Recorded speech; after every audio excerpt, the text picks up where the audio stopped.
The Tunguska Event of Russia, Siberia, of 1908, a mysterious blast 1,000 times stronger than the atomic bomb. This is on Collective Evolution by Arjun Walia.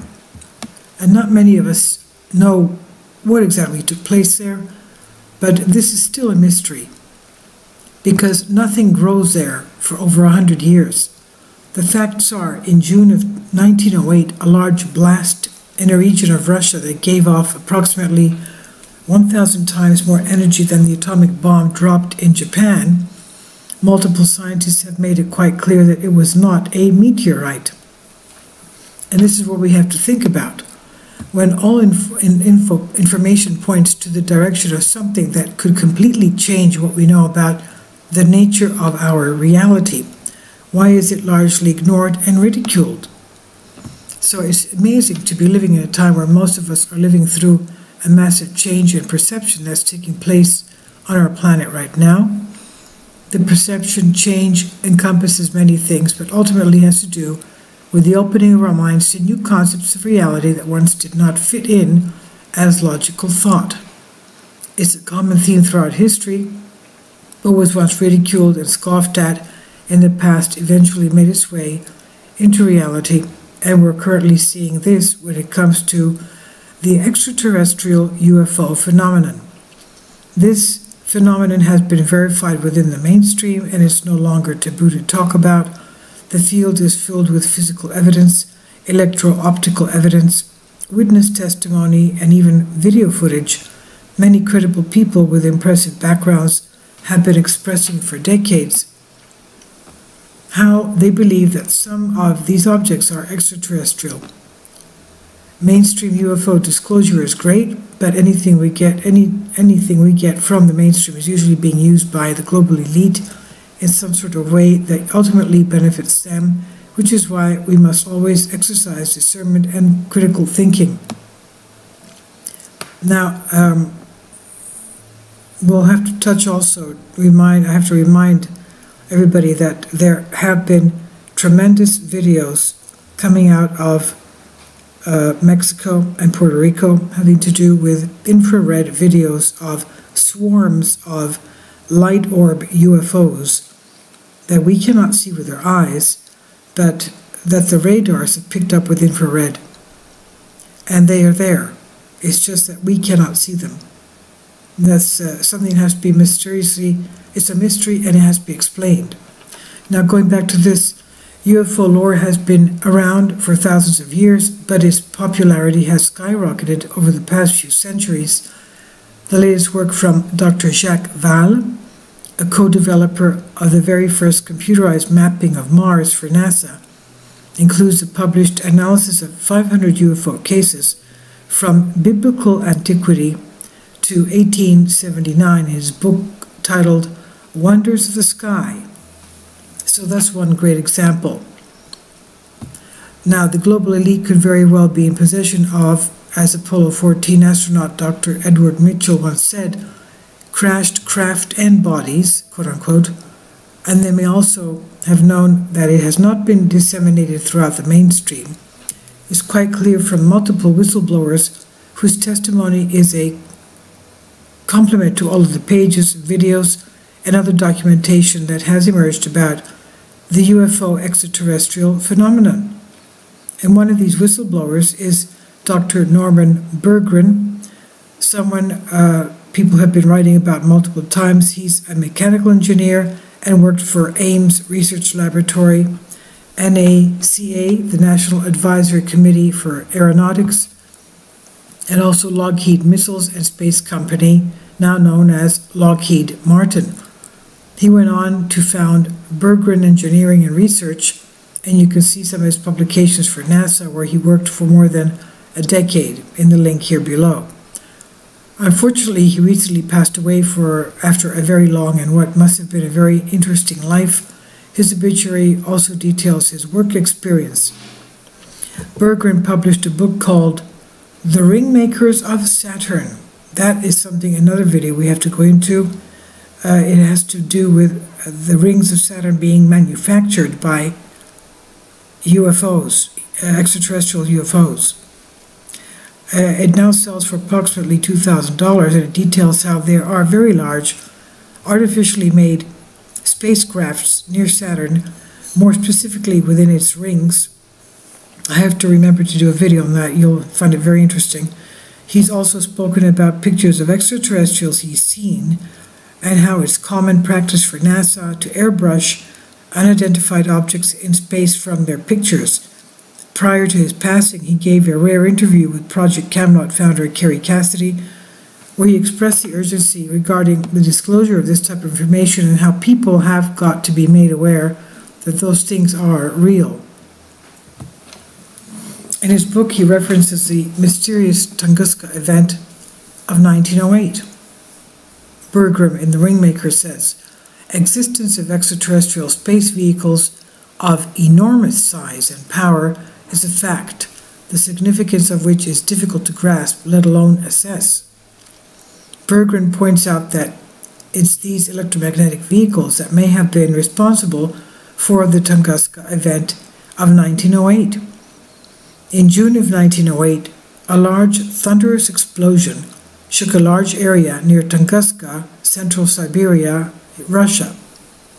1,200 square miles became devastated as a result of the blast, as small villages and wildlife completely disappeared during it.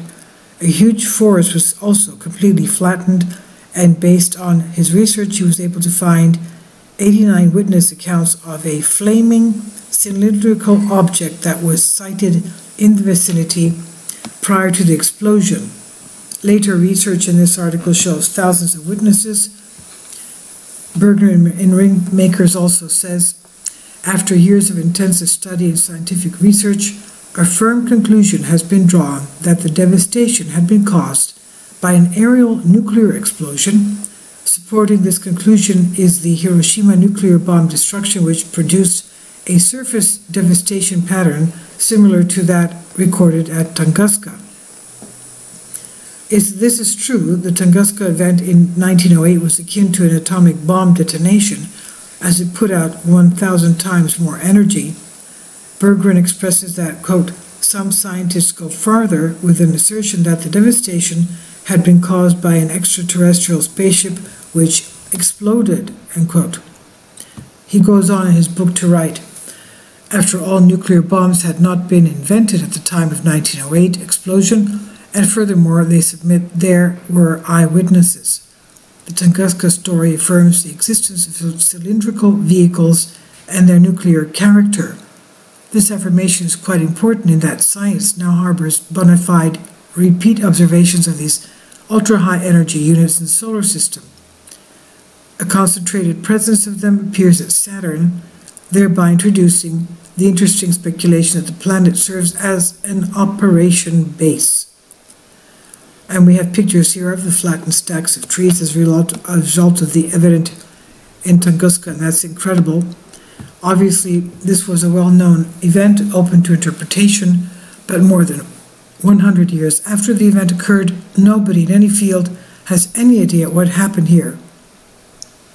And according to an article published by Forbes earlier this year, there were actually thousands of people in a radius of 900 miles that observed the event, and more than 700 accounts were collected.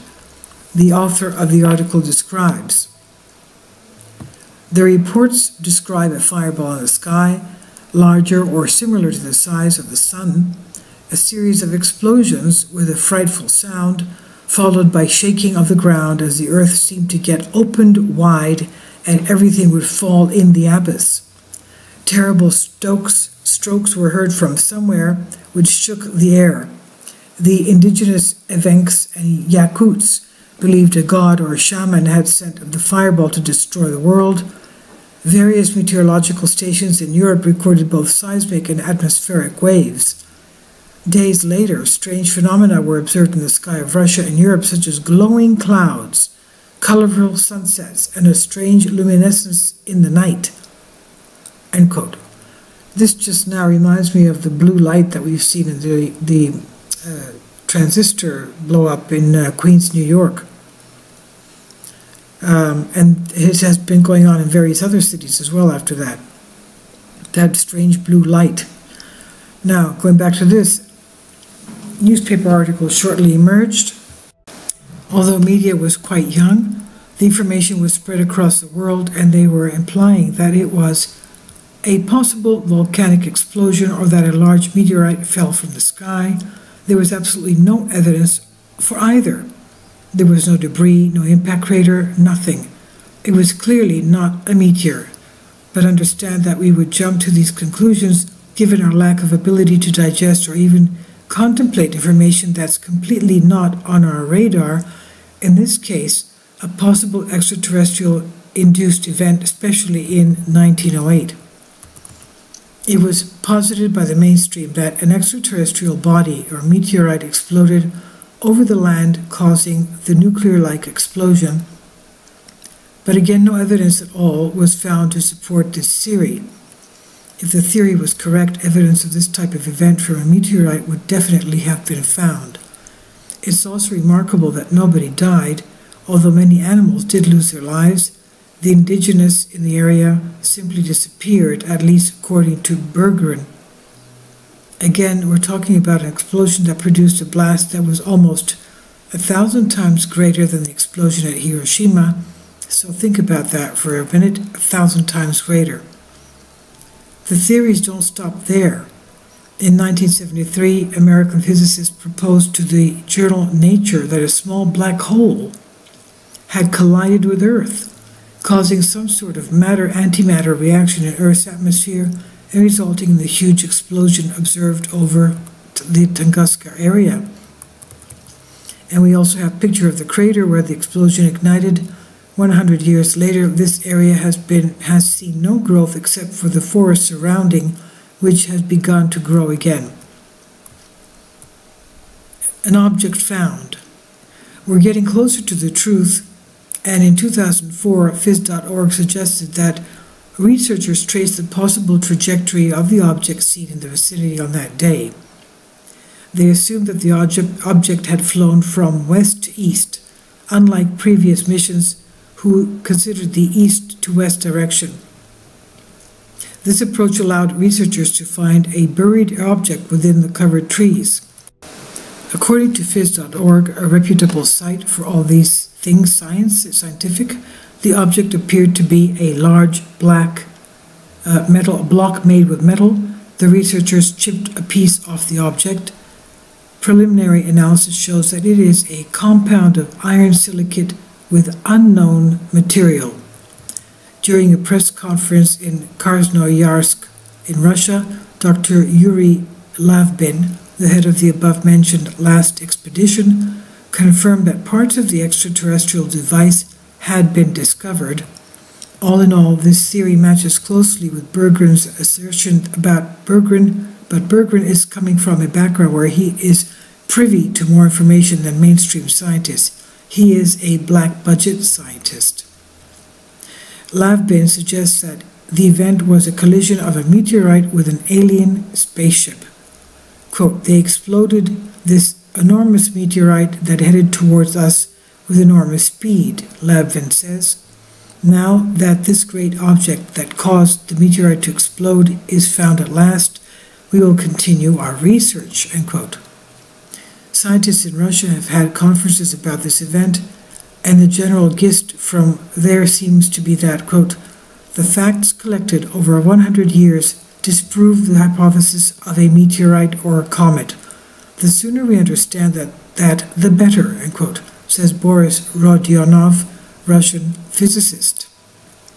Another study from the 70s by Hitoshi Yorinobu from the College of Education, Naruto University of Education, collected a living spruce tree from near the explosion center of the event. They measured annual ring width and studied anatomical features to reconstruct the vegetational changes caused by the biological after effects of this explosion. He found that the annual ring width decreased rapidly in 1908 to 1912, with a drastic increase in 1913. We thus reconstruct these vegetational changes in the Tunguska forest. The Tunguska explosion damaged forest trees severely for about 3 years, releasing rich nutrients from burned plants into the soil and subsequently the vegetation was stimulated to recover by decreased socio-biological competition and better lighting conditions. 014 C values range from -28.2 to -1.5% for Tunguska spruce and from -29.7 to 12.6% for Hinoki cypress. These fluctuations are within the ranges presented in Stuver and Becker, 1993, suggest no evidence of anomalies of cometary origin. And again, it's quite clear this was not a meteor. The conclusion is, ancient history to modern history is loaded with mysterious events that have taken place on Earth. Strange events continue to take place today, but we now have mainstream media to provide explanations of what happened. Most of the time, these events go largely ignored, but some have occurred which are so big and so impactful that they cannot be dismissed. This was the case with the Tunguska event because it was seen and felt by thousands of people. We must recognize that it's okay to contemplate an unearthly explanation, especially when all of the evidence can't provide a terrestrial one. All signs here point to something mysterious and possibly extraterrestrial. The who, why, and what seem to be virtually unanswerable, but you're not in the minority if you believe that this event was indeed something alien. In fact, you may be in the majority. It's truly a joy to know that we're living in a world that is not as presented to us. It's actually far more exciting than that, full of mystery, wonder, and truths that are sitting around waiting for us to discover.